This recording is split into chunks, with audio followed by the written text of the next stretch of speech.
Well, hello and welcome to ILoveGay today. And we are back in the world of comedy in London, and we're here with Harry Wright. How are you, Harry? Hello, hi Matt. I'm very good, thank you. How are you? Very good. I've had more fun than I should admit here on camera, as far as just checking out, kind of going back, doing some background check to see kind of like some of your comedy. You're amazing. Oh, thank you, mate. That's great. Yeah, thanks very much. I'm glad you've enjoyed it. Yeah. No, I love it. And how did just you're one of the very few. You're openly gay. Yeah, yeah, You're open. I was going to say openly autistic, but that yeah, doesn't really yeah, make yeah, any yeah. sense. But you put those out there as far as kind of like what sets you apart. And how did you get Yeah, started? But yeah, like tell us a little bit about all that. I think I started when I was a student, and I liked sort of acting and writing and performing stuff when I was younger anyway. Yeah. Like a lot of gays. And I wanted to there was a night on at my university. It was for people that had never done any sort of comedy before. I'd written, I think, about three things about being autistic that I'm not sure were jokes. I think it was something that I was coming to terms with at the time because I'd left home for the first time, was meeting new people Yeah. from a very small school, and wasn't really sure how to kind of explain it properly. Yeah. And I did that expecting it to go terribly, enjoyed it, and just sort of went from there. And that was 6, 7 years ago, and I've been very on and off since. But I say I started about 2.5 years ago when I moved to London, because prior to that I was living in little places where there wasn't much of a comedy scene. Yeah. Yeah. But took it more seriously about probably 2.5 years ago, from moving to a bigger city where there was a bit more going on. Well, I saw some of your work that you're doing when you were actually performing in the real world. I think one of them had to do with transgender and dildos. Yeah, I did not choose that video title. That was about sleeping with someone who was trans, and and it'd been my first time doing that, and Yeah. it just about sort of sex and bodies in general. And I think it's important to discuss. I'm not necessarily a particularly like dirty comic, but I think it's important to discuss these things openly and to try and raise awareness of them. And I think that's what I've tried to do, because often there's a lack of awareness of autism, or a lack of awareness of sort of different sexualities, because they're seen as being explained in a very serious way, or they're seen as being a very academic thing, and that could be off-putting. Yeah. And I think if it's possible to do that and make people laugh, or sort of help people to understand a different viewpoint, that's probably a good way to do it. I mean, how successful that is, I don't know, but I think you're very good at that, and that's thanks. I'm being very genuine about that. It's just and but since then you've had with pandemic and everything, it started, of last year, you've had to Yeah. kind of pivot to a more virtual world when it comes to your shows. Yeah, I have. It's been very strange. We've been in lockdown for nearly a year on and off now. I During the first lockdown, I was quite, so this was sort of February, March last year. I was quite active. I wrote a web series called Autism 101, which was basically me talking about issues related to the condition, doing little sketches that I made in my kitchen. I don't know if anyone watched it, but it was fun to keep something going and sort of be a bit active. Yeah. Less so now. I think just because everyone's got pandemic sickness and I've got a day job and other things to do. But I've done a few online gigs of varying quality. Yeah. And I appreciate that some people can't, but it's been important to kind of keep active as much as you can, because otherwise I just end up saying new bits of material to the mirror, and it's not really very productive for anyone. You can only talk to yourself so much.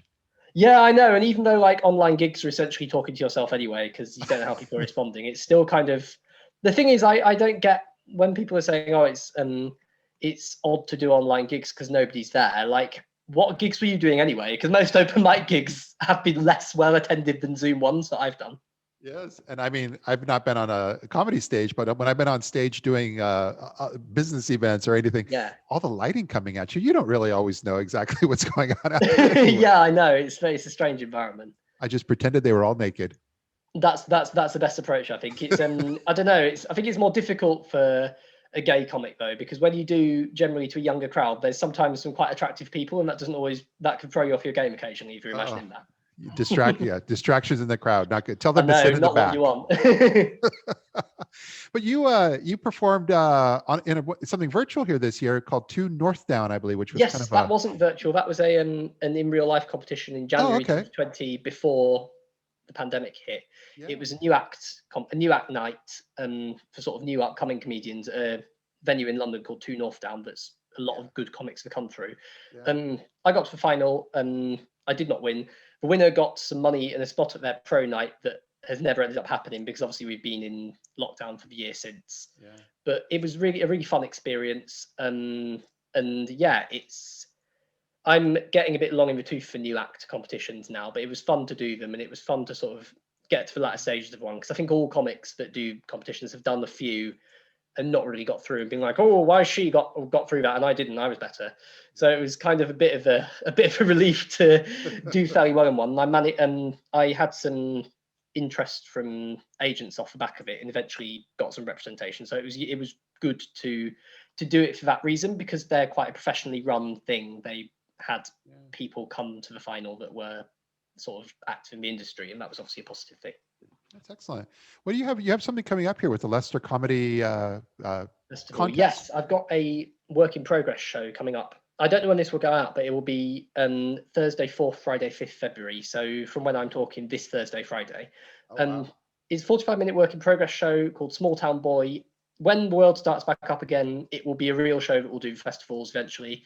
It's free with a donation bucket, and it's basically me trying out ideas for what will be an hour-long real-life show one day.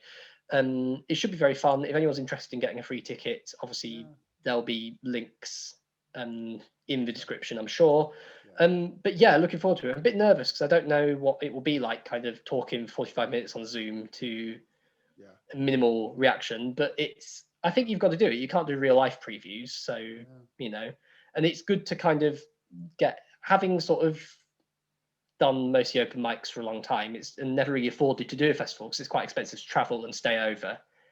It has its advantages, and it's nice to kind of feel I'm in that world a bit more now, because I've always wanted to do the Edinburgh Fringe, and I've never actually gone because it's been traveling's been a bit. I haven't had anywhere to stay, and I've just been like, I can't really afford it. So it's nice to kind of feel that doing it online makes it accessible to people. Yeah, I know the feeling, and like you said, even though you don't know exactly quite what to expect, I get a sense from you that you're still willing to take those risks and push some boundaries a little bit. I do want to, yeah. I mean, I'm not a super boundary pushing act, but I want to try new forms and do different things where I can. And I think a pandemic's a good time to do it. Like, it's fun, but you know, obviously I work during the day, but it's fun to be able to fiddle around and kind of play with things and not worry about immediate reaction, because if you're on stage at a gig and a joke dies, you know, that's that.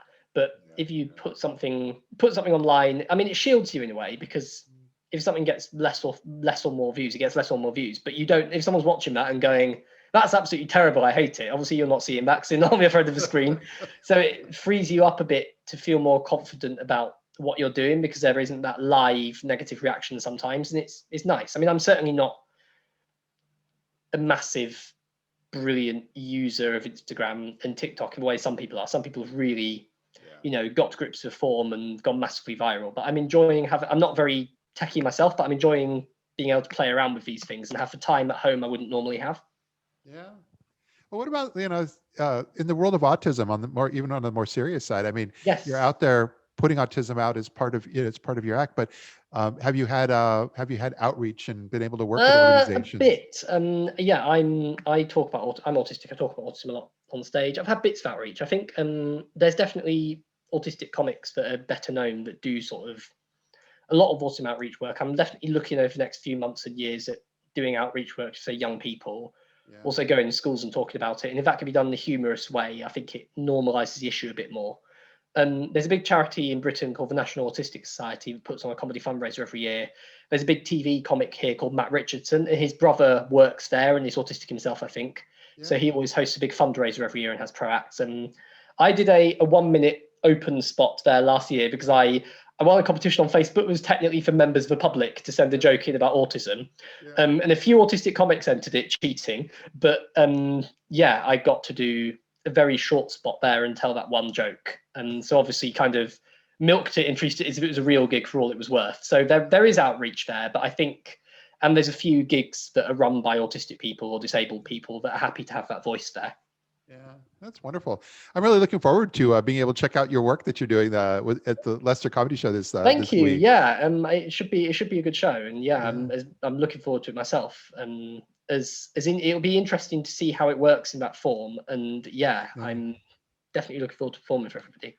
And I'm making plans to come to the UK and London in 2022. So maybe I'll even get a chance to brilliant. Yeah, that'd be see you great. up there Yeah. live on stage. Brilliant. Yeah, love to. Yeah, by all means. I mean, hopefully gigs will be fully back by then. So yeah, I'm going to be gigging around as much as possible, trying to sort of get into the pro clubs a bit more. And yeah, hopefully see you then. Yeah. Yes, we'll meet in the real world. So yeah, and well, I miss it. I think we all do. Yeah. No, this has been great. I really appreciate you taking a few moments of your time to share No your problem. story and what you're up to with our audience. No problem. Nice to talk to you. Yes, absolutely. Well, thanks again. Take care. See you later. And it feels good, so good.